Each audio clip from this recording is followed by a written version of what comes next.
Sveikučiai, šiandien darysime klasikinį kugeliuką. Na, žinoma, pagrindas visada yra tarkuotos bulvės, bet aš dedu dar druską, granuliuotus česnakus, granuliuotus svogūnus, pipirus juoduosius, šiek tiek dar krapų džiovintų ir alyvuogių aliejų.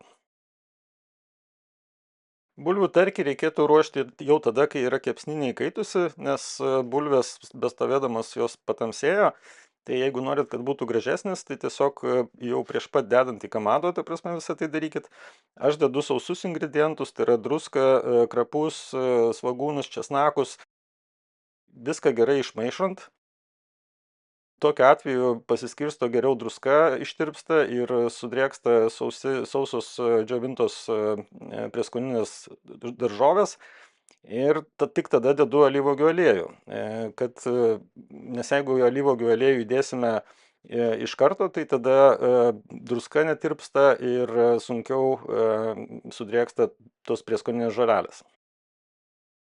Kepant naudosiu deflektorių, taip tolygiau pasiskirsto šiluma ir naudosiu ketaus indą, kuriame kepsime kugelį.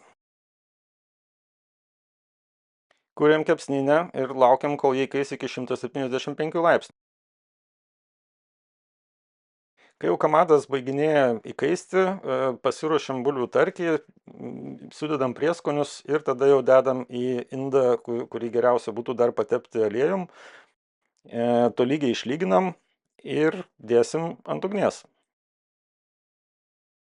Atkreipiu dėmesį, kad deflektorių irgi reikėtų įdėti iš anksto, kad jisai tinkamai įkaistų ir kamado temperatūra stabilizuotųsi.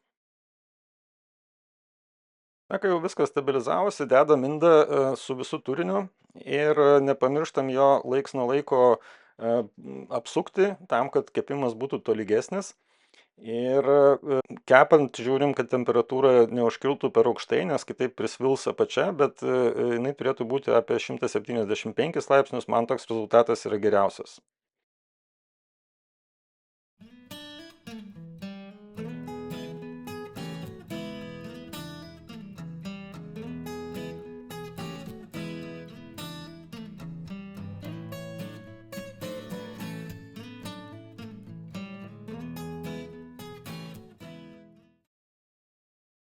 Priklausomai nuo jūsų indo dydžio ir kiek ten to tarkio yra, viskas kepa maždaug apie valandą, gali 5 minutės, gali šiek tiek ilgiau kepti. Ir kai jau pagaliuką smeigiant į turinį nebeprilimpa bulvės, tai tokiu atveju jau yra iškepę. Kai jau kugelis baiginėja kepti, pasiruošiam spirgų padažą. Tai tam reikia svogūno, šoninės ir grietinės. Prieskonių aš į patį padažą nebededu, nes jų nemažai yra ir pačiame kugelėje. Tai tiesiog galima arba ant viryklės, arba kaip čia ant kamado, kol kugelis praušta, pasidaryti padažą. Tai pačirškinam šoninę, kad išsiskirtų riebalai ir išgaruotų drėgmė, tada dedam svogūnus. Irgi juos laiks nuo laiko pamaišom, kad neprisviltų. Galima, aišku, jeigu jūs mažiau sūdot ir mažiau dedat prieskonį į patį kugelį, tai papildomai pasūdyti ir įdėti pipirų. Kai svogūnai suminkštėja, iš esmės jau kaip ir bazė padažų yra paruošta, tai aš tokiu atveju nuimu nuo ugnies ir grietinę dedu jau į išimtą tą keptuvėlę. Kadangi jinai yra iš ketaus, tai dar to karščio bus pakankamai, kad ir grietinė šiek tiek pasitroškintų.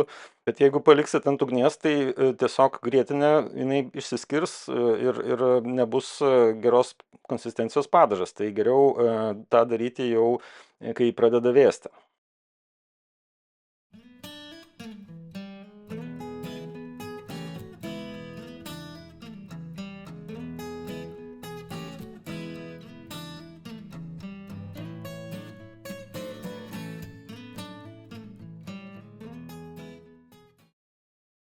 Na, kiekvienas turbūt turi savo receptą, aš rekomenduoju pabandyti šitą.